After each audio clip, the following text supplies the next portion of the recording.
And speaking of credit, Hartman is so fantastic. She's literally invented a new genre for this book.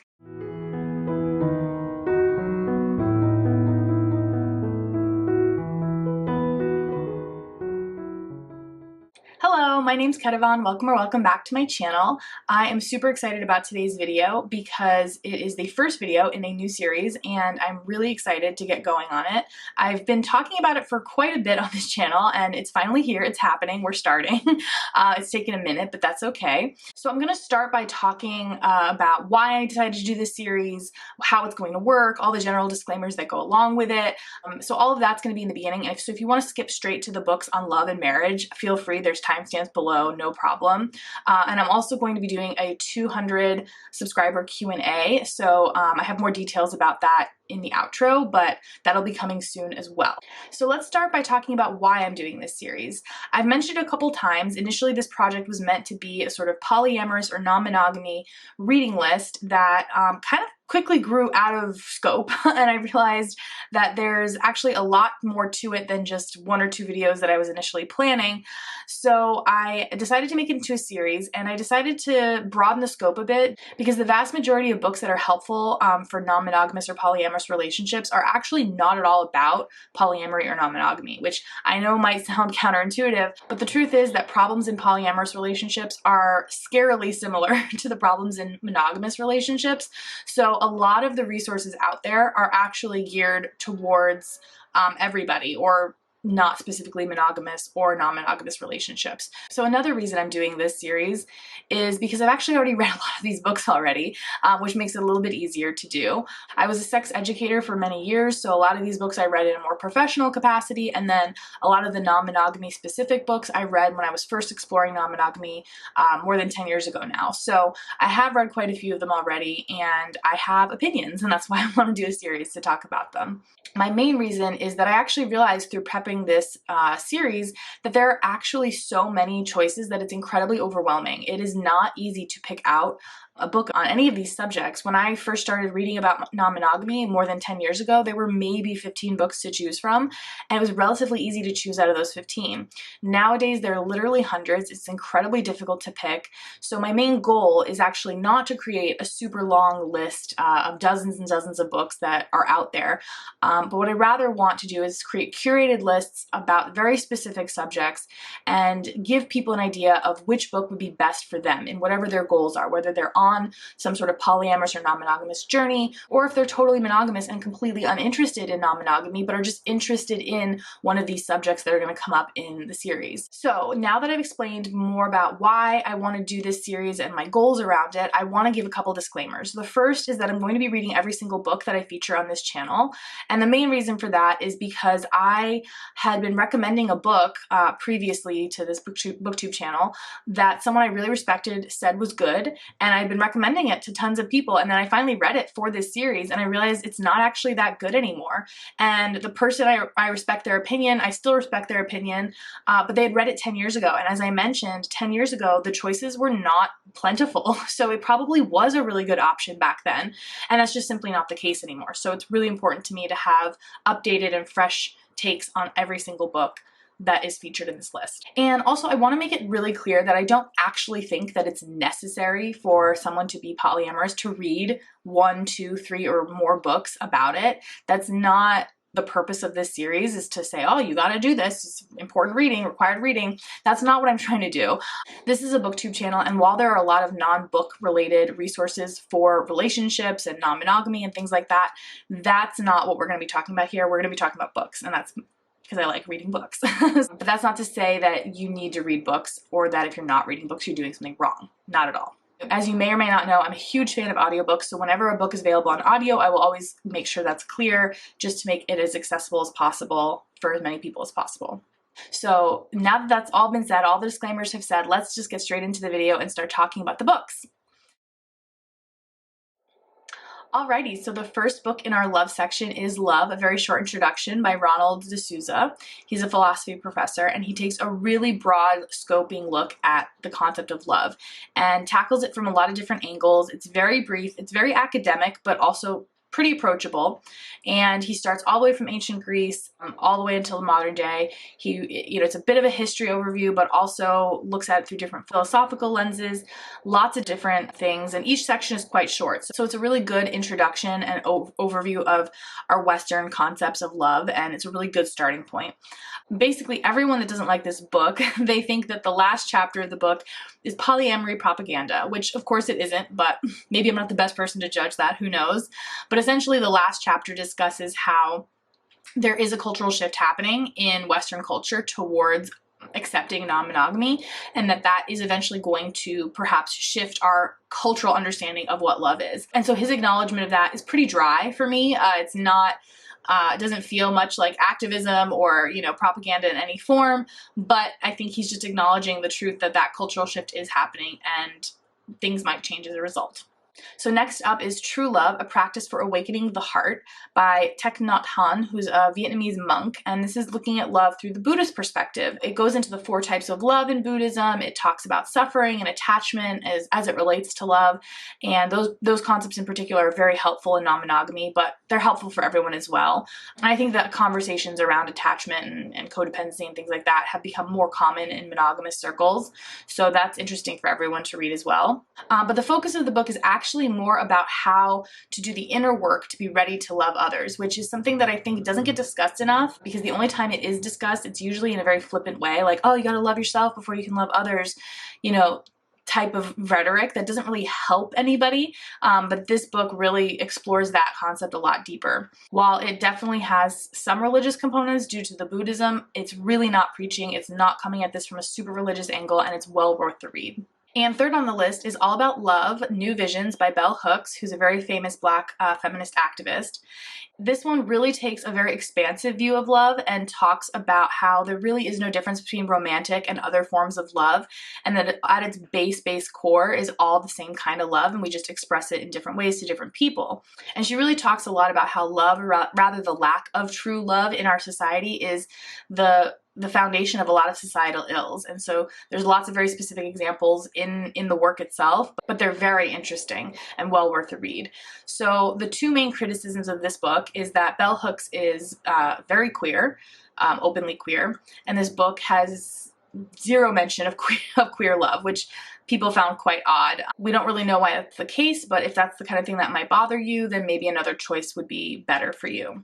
The second thing is that people really don't love the spirituality in this book, and I didn't particularly find it super heavy. It was kind of restricted to mostly one section, and I don't know, I thought it was pretty brief, but if someone really doesn't want to hear about spirituality, this may be not the book for them either. Despite those 2 caveats, I think it's really still well worth a read, because even though she writes very proscriptively and very authoritatively, I think really this book is more about helping you to think about love and what you think of it, rather than, it being like the Bible on love. So if you take it from that perspective, I think it's well worth it. And finally, we have What is Love and What It Could Be by Carrie Jenkins, another philosophy professor.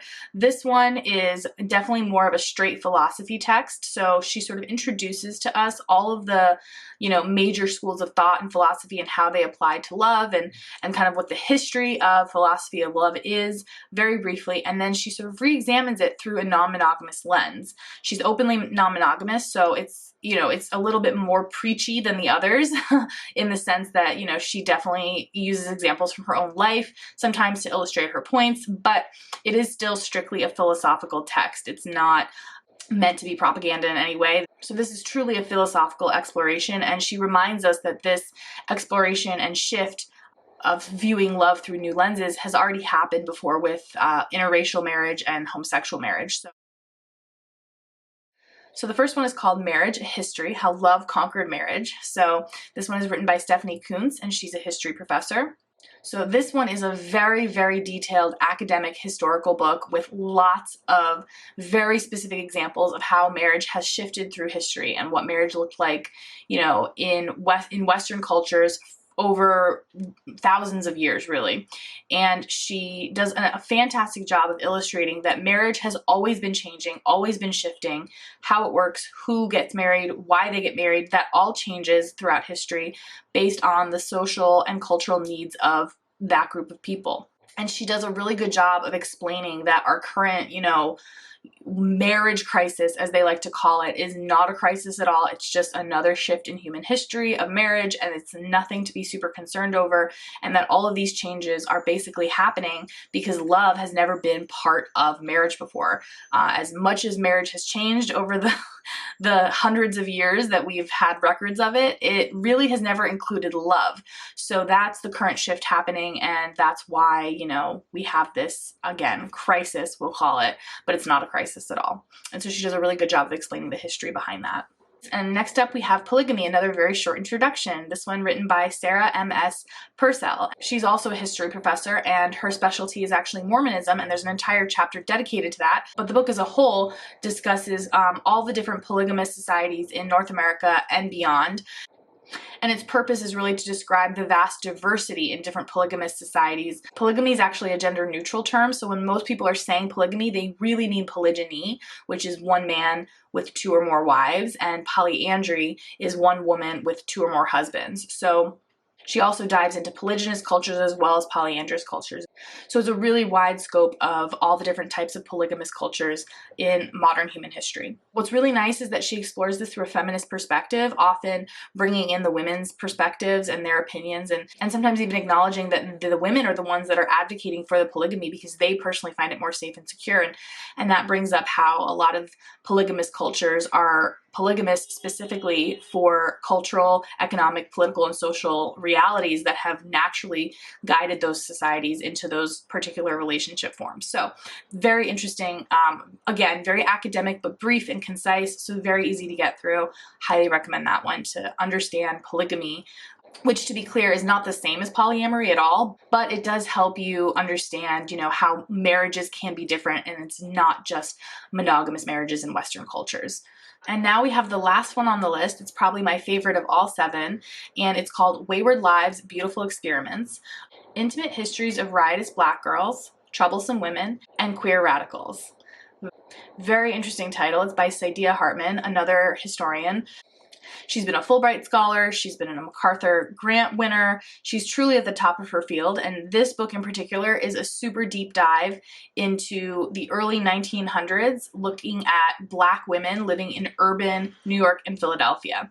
It really does a fantastic job of describing how these women contributed to social shifts in our understanding and acceptance of things like free love, common law marriage, transient marriage, serial partners, cohabitation outside of wedlock, queer relationships, and single motherhood. Prior to these women, all of those things were completely unheard of, and today, as you might very well know, most of them are very, very accepted, or at least not judged in the same way they were at the time. Why and how did these women do this? Well, partially they were forced to via racist economic situations and no other choice, but she does a really good job of describing how they really did push back, because this was not an easy shift to be a part of. This was very dangerous activism and very intense. This was not casual or passive by any means. These women were always judged, often punished, tortured sometimes, for the choices that they made in situations that they had very little control of. So the choices that they made were their own choices, but they were shaped by the economic reality of the time. And as a result, their hard work in making these situations more normalized and less judged, they have paved the way for all radical relationships post-Victorian era. It's really important for non-monogamous people to read it, because a lot of polyamorous people will say to themselves, like, oh, I'm so radical, I'm judged, I'm afraid of, this and that, and they really don't fully understand how much work has been done by the people that have come before them, and that those people aren't given any credit. And speaking of credit, Hartman is so fantastic. She's literally invented a new genre for this book, and she's coined it critical fabulation, which I'll just read you her definition. It's the combining of historical and archival research with critical theory and fictional narrative to fill in the blanks left in the historical record. The reason you may not have read a lot of books about Black women and queer people making shifts in relationship norms in their societies is because, of course, there aren't a lot of records about those people. And so this new genre that Hartman has invented is absolutely necessary for these types of histories. It is not okay to just say, well, there are no records, so we can't talk about it. That's the traditional history route, right? You write history about the things you have evidence of, and the idea is that you can't write about anything unless you can prove it, you know, big P. And the truth is, like, a lot of history isn't truly provable. It's all interpretation of the record. And so what Hartman has done is she's expanded the, I think, traditionally accepted level of interpretation, and she puts in a lot of interpretation, a lot of speculative ideas about who these people were, what their stories are, what their motivations might have been. She does all of this through speculation, and so she's not presenting it as like, oh, this is what this person was thinking and I'm just pretending like I knew that. Her language makes it clear that it's speculation, and she provides various options for each scenario. It's not like she's chosen one scenario and thinks, yep, that's probably what happened. No, like she's providing a huge rainbow of different options and different possibilities that might have come into play for this one person that she has found in the historical record. So I wholeheartedly recommend this one, not just because of the brand new genre invented by the author and its fantastic job of looking at this history, but because the stories themselves are fascinating, and it's really important for us to, you know, fully examine what marriage is and how that gets broken down when you don't follow the rules and what those rules mean and all of that good stuff. It's a really interesting explanation, and I highly recommend it. So these are my 7 picks for books about love and marriage. All of them are available on audiobook. If you've read any of them, please share your thoughts down below. If you have any other recommendations along these lines, please also share them down below in the comments. I'd really want to hear more about them. And a little bit more about my 200 subscriber Q&A. I know this video might invite a lot of personal questions, and that's fine. I'm open to answering some personal questions, but I really do want to answer lots of questions about books. So if you have any questions about books, please share them down below in the comments. And the next video in this series is going to be looking at relationship skills that everyone can benefit from. So it's going to be looking at different nonfiction books about various relationship skills, and I'm super excited about that one. I can't wait to get that one out ASAP. So stay tuned for that one, and until next time, bye!